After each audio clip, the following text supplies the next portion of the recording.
Halo teman-teman, kembali lagi di channel Yuk Bisa Guys. Kali ini kita akan belajar mengenai penilaian performa portofolio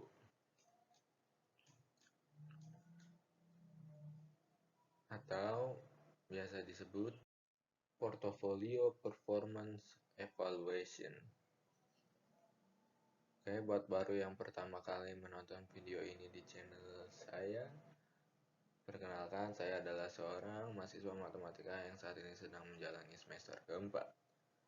Oke, kalau gitu kita akan langsung menuju materi tentang penilaian performa portofolio atau portfolio performance evaluation. Pengantarnya kita akan belajar mengukur return rata-rata portofolio ya. Yang pertama ini ada time weighted returns, yang kedua ada dollar weighted returns. Yang pasti kita tahu return harus disesuaikan dengan resiko. Ya, kita akan belajar mengenai time weighted returns dan dollar weighted returns. Ini adalah time weighted returns atau biasa disebut rataan geometrik ya. Adalah rataan time weighted return tiap periode memiliki bobot yang sama. Jadi seperti ini ya. Jadi ada misalkan ada waktu di sini dari 0, 1, 2 sampai n. Kemudian kita akan hitung returnnya per satu periode, R1 terus R2 sampai terus sampai di sini Rn ya. Kemudian kita akan jumlahkan atau rata-ratakan ya, sehingga rata-ratanya di sini adalah Rg nanti.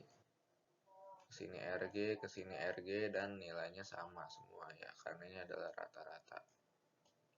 Seperti itu. Ini yang dimaksud dari rataan geometrik ya, atau return dari geometrik. Kemudian dollar weighted returns itu adalah internal rate of return ya, atau biasa singkat IRR,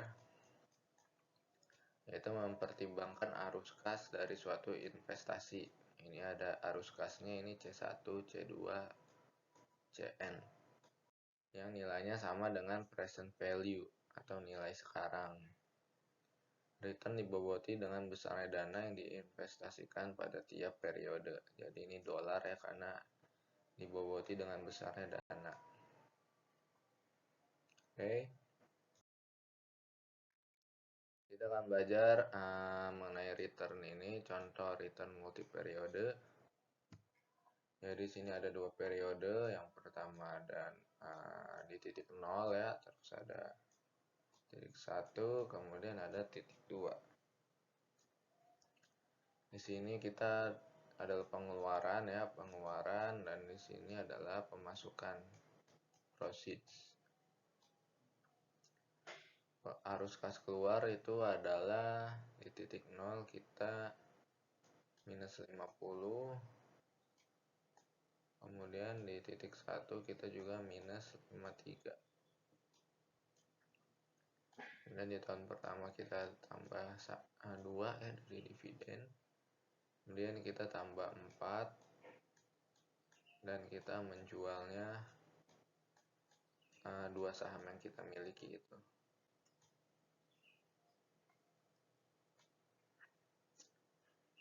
Nah, kita lihat di sini ini adalah dollar weighted returns. Ya, dimana nilai sekarang ini adalah min 50.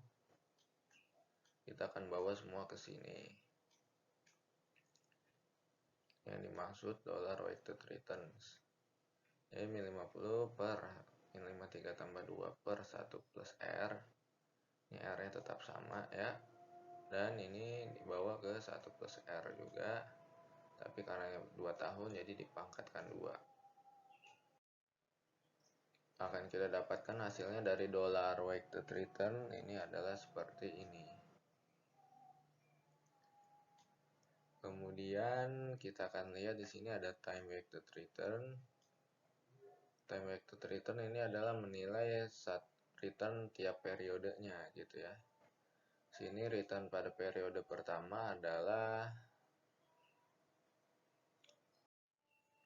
perubahan harga saham itu ya. Jadi 53 min 50 plus 2 per 50. Jadi ini adalah harga saham yang sama gitu ya. Jadi sahamnya sama. Kan saham A gitu ya. Ini juga saham A. Jadi saham A ini pada tahun pertama mengalami kenaikan. Seperti itu. Dan kita mendapat dividen. Kemudian pada tahun yang kedua kita lihat dari 2 ke 1 ya, atau dari 1 ke 2. Jadi pertama kan di sini harga sahamnya naik lagi menjadi 54. Seperti itu. Dan kita lihat sini 54 kurang 53 ditambah dividennya adalah 2 ya. Jadi per satu saham aja. Jadi kita lihat sini returnnya nanti kita dapatkan di sini.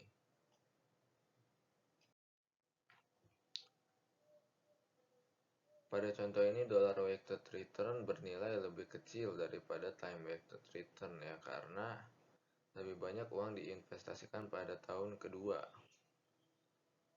Sini. Ya, karena di sini returnnya lebih kecil gitu.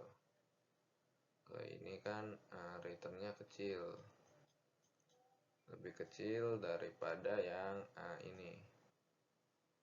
Jadi yang ini lebih besar dari yang ini ya. Jadi karena kita menginvestasikannya banyak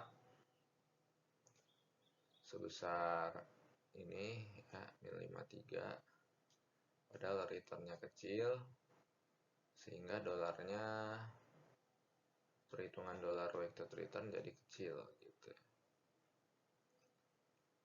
karena dia naiknya satu saja gitu ya, naik sebesar dari tahun kedua 1 per 53 ya naiknya, atau berapa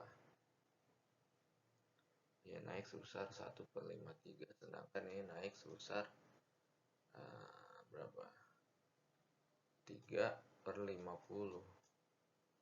Jadi yang pasti ini lebih besar ya.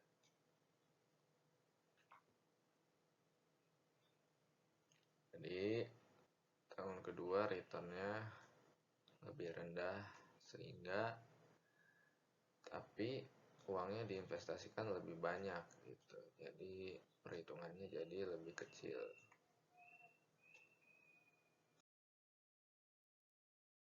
Kemudian kita akan melihat di sini ada penyesuaian return untuk resiko. Penyesuaian return untuk resiko. Adjusting return for resiko. Jadi cara paling sederhana adalah dengan membandingkan tingkat pengembalian dana investasi lain dengan karakter risiko yang serupa atau comparison universe. Jadi di sini misalkan ada beberapa manajer fund ya, manajer dana gitu. Di sini ada persentil bawah ya, di sini persentil atas, mana ini 95%, persentil 95, dan ini adalah 5%. Kemudian yang ini lambang dari diamond ini adalah merupakan posisi dari The Markowil Group gitu ya. Return dari Markowil Group dengan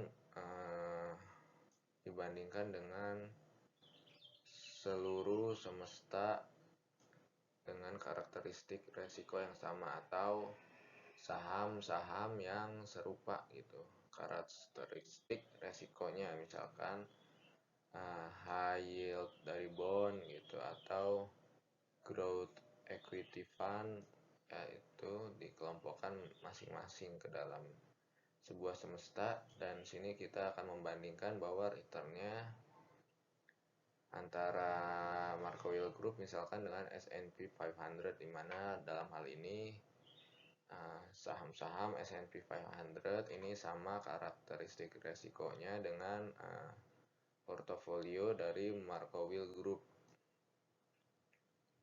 Dan kita lihat di sini kita bisa membandingkan ya, returnnya ternyata S&P 500 lebih tinggi daripada Markowil Group dalam setahun ke depan gitu. Jadi pastinya kita harus menyamakan resikonya terlebih dahulu, kemudian membandingkan returnnya. Sini ada risk adjusted performance. Pertama ada indeks Sharpe, terus ada indeks ukuran trainer ya, trainer. Sini ada alpha dari Jensen, dan ada information ratio. Kita bahas indeks Sharpe ini adalah melihat ini adalah excess return ya, excess return atau return berlebih dari portofolio dikurangi return dari bebas resiko, dibagi dengan resiko dari portofolio itu sendiri, seperti itu. Tapi jika ukuran trainer ini sama-sama pembilangnya adalah excess return, sedangkan penyebutnya di sini berbeda.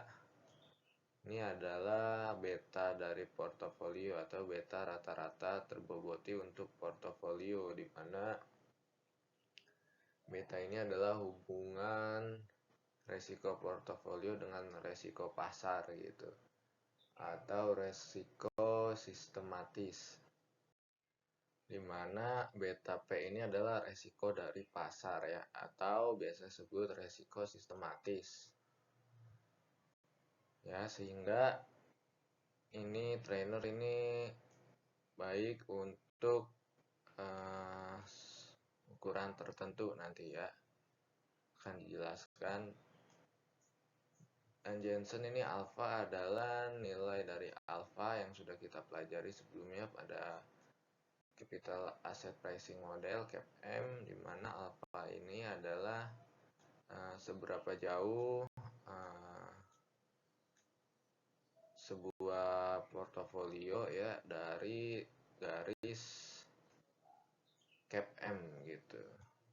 Misalkan ini adalah garis dari return pasar, dan di sini adalah selisihnya adalah alpha gitu ya.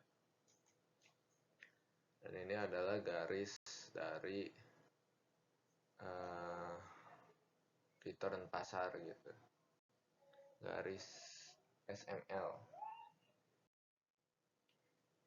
Dan di sini kita akan melihat information ratio, di mana alpha dibagi dari sigma error dari portofolio, sehingga ini adalah mengenai ukuran diversifikasi dari portofolio gitu. Jadi semakin tinggi nilainya maka semakin baik ya, karena alfanya semakin tinggi, dan sigmanya error dari portofolio juga semakin kecil atau resiko ya. Mana RM ini adalah return rata-rata pasar gitu ya. Gitu. Dan kemudian kita akan belajar ukuran M square yang dikembangkan oleh Modigliani. Ya, jadi intinya kita membentuk adjusted portfolio yang memiliki standar deviasi yang sama dengan indeks pasar. Jadi kita lihat di sini karena indeks pasar dan P memiliki standar yang sama. Ya, jadi kita bandingkan return dari P bintang atau adjusted portfolio dikurangi return dari pasar. Jadi semakin tinggi semakin baik. Baik ya.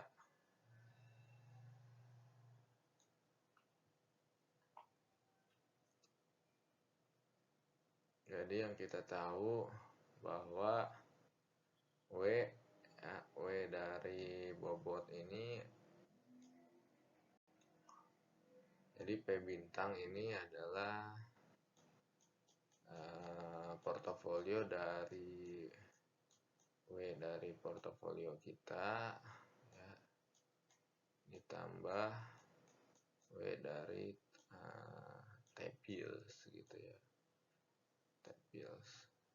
Jadi resiko dari portofolio bintang ini sebenarnya kita sudah pelajari adalah resiko dari portofolio saja gitu ya, karena T-bills tidak ada resiko.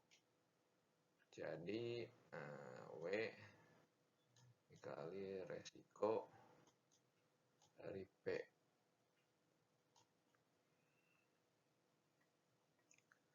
Jadi W-nya adalah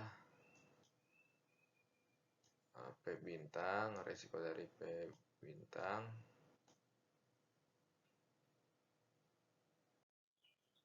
jadi W adalah sigma P bintang per sigma dari P.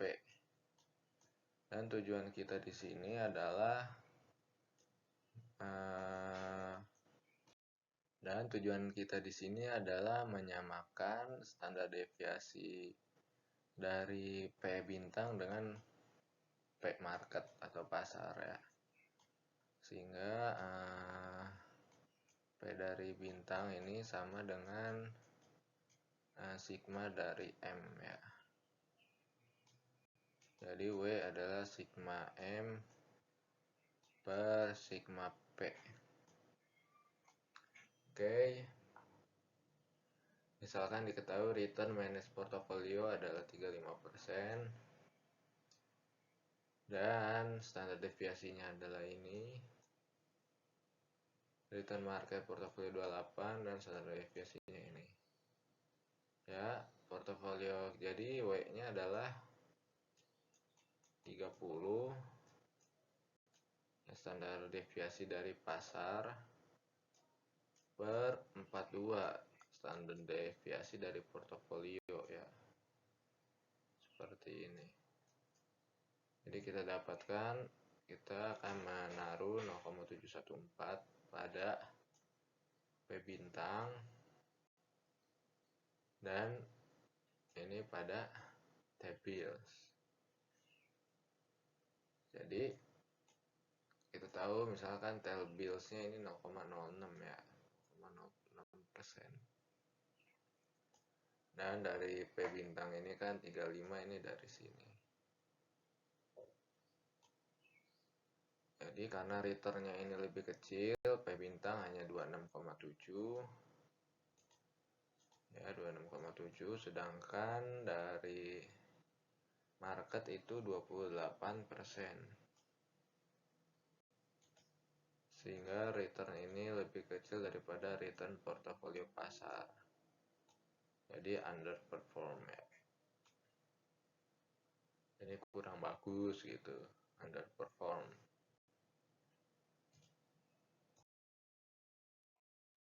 Ukuran mana yang sesuai? Jika bergantung pada asumsi investasi ya, jika portofolio mewakili seluruh investasi beresiko, maka gunakan ukuran Sharpe. Tadi Sharpe pembaginya adalah hanya sigma P saja gitu. Jadi kalau memang sudah masuk semua investasi beresiko, ya ini sigma P ini akan mewakili semuanya gitu.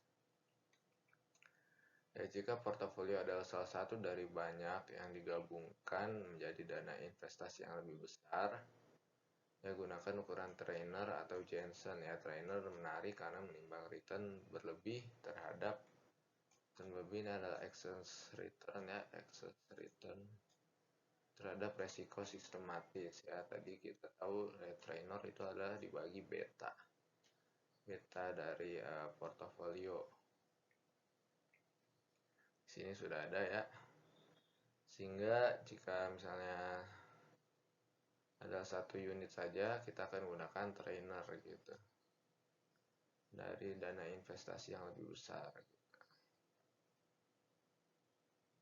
Oke, jadi Sharpe adalah tadi poin ketika memilih di antara portofolio yang berkompetisi untuk semua risiko portofolio.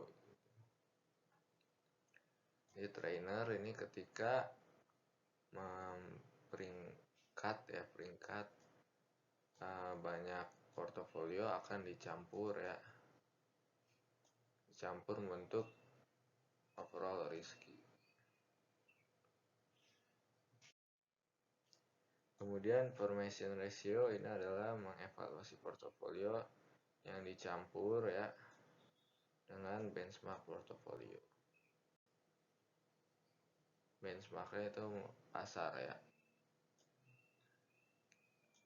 Jadi ini mencampur portofolio. Kemudian kita lihat di sini ada contoh mengenai portofolio performance. Di sini kita dapat return dari portofolio P, portofolio Q, dan portofolio pasar dengan diketahui betanya segini segini betanya, dan beta pasar adalah 1. Lalu kita lihat dengan beta yang lebih kecil menghasilkan return yang lebih besar dari portofolio P.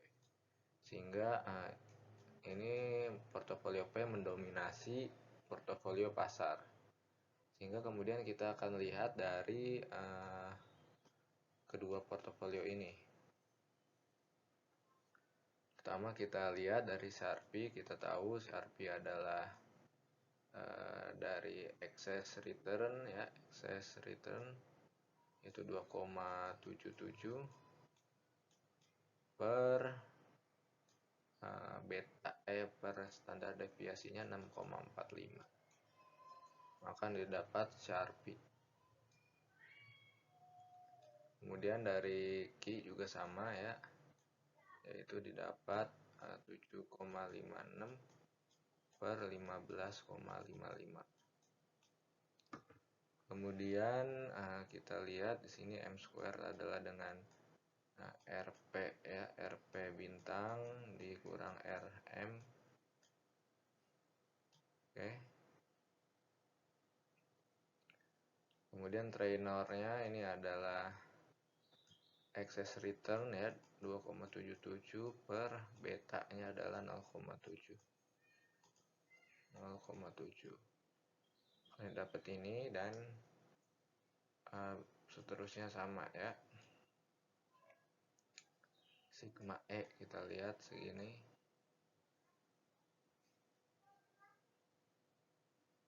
Dan sekarang kita lihat interpretasinya. Jika P atau Q mewakili seluruh investasi, Q lebih baik karena memiliki ukuran Sharpe yang lebih besar dan M squared yang lebih baik Lihat Sharpe-nya lebih besar Jika P dan Q bersaing untuk mendapatkan peran sebagai salah satu dari sejumlah subportofolio, Q juga mendominasi trainernya tuh. Ini bagus nih trainernya.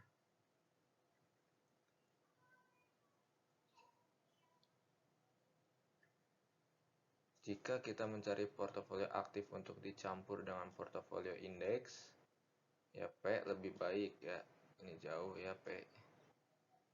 Sehingga P ini lebih well diversified gitu Seperti itu. Jadi yang kita lihat, yang kita pelajari adalah ini dan ini. Seperti itu. Dan juga ini.